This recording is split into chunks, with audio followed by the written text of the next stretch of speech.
how many of our institutions have any kind of outdoor literacy program, have any kind of outdoor recreational program baked into their curriculums? Very, very few. I think we're doing it wrong, man.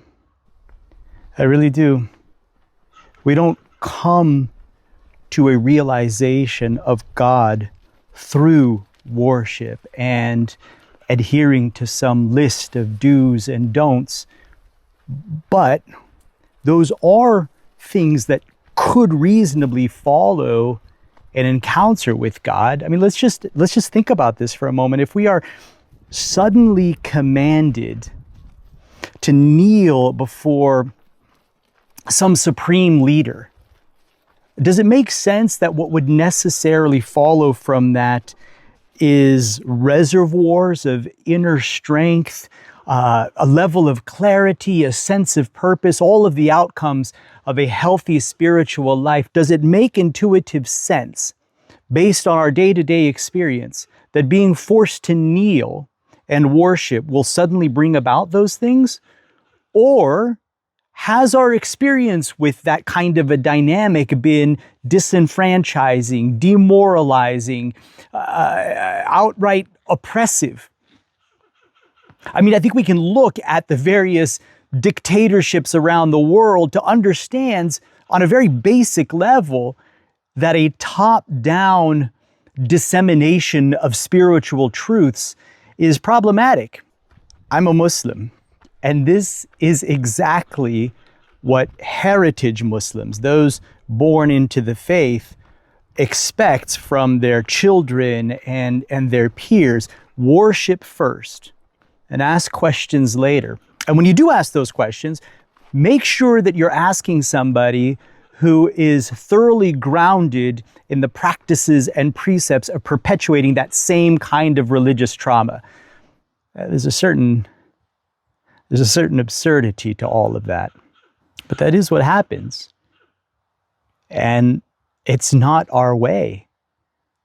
Like when we think about the legacy of our Prophet Muhammad, may the peace and blessings of God be upon him, he, for years, would go on these extended sojourns. He would camp, he would post up in this cave for days, weeks at a time.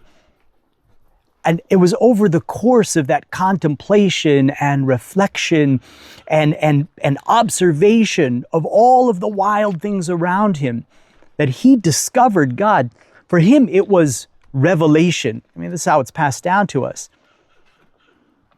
But that revealing is something that exists as a possibility for every single one of us. And that's where it starts.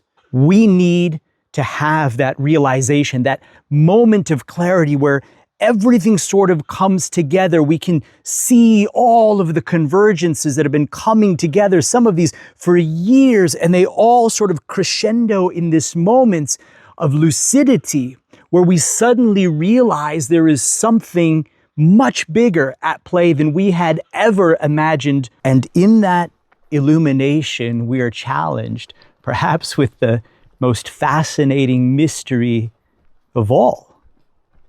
What does it mean? And for each of us, that's likely to be a point of departure. We all come into these things with different histories.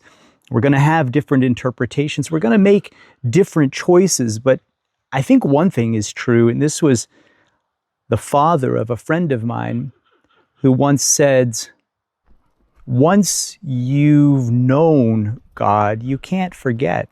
And it seems to me that an encounter with the divine brings a certain measure of responsibility. What are we going to do with that information? How do we reciprocate that parting of the veils?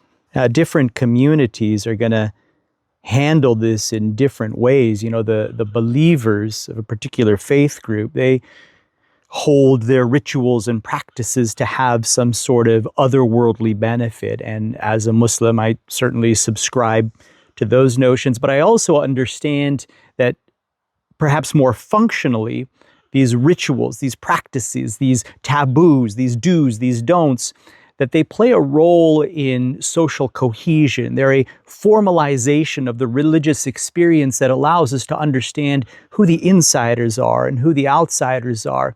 It's supplemental, it's secondary, it's a way, it's a choice about how we want to formalize the realization. But the realization has to come first. There's a reason why, in my particular faith tradition, the first pillar, the foundational pillar, that from which everything else emerges, is what we call the shahada, the testification of faith, the acknowledgement of God's oneness. Nothing else holds any water until you have that. The points I'm trying to make is that if the objective is spiritual development, you gotta have that spark first. The relationship has to be there. And this is why we invite people to get outside. This is where virtually all of God's prophets found him. Adam, he was in the garden. Moses, leading his people through the wilderness. Jonah, out there in the ocean, in the whale. Jesus, John, Abraham, Joseph, all of them tested through the wilderness, culminating in the legacy of the Prophet Muhammad. May the peace and blessings of God be upon them all. The way that he took himself as a regular practice, we know this, it's a part of our history. It is absolutely diminished by the academic Muslims who want to focus on the revelatory texts, which are the basis for their commentaries, for their rulings, for their establishments of guidelines whereby communities may be held to certain standards. But that's not what we're talking about. We're talking about you and God.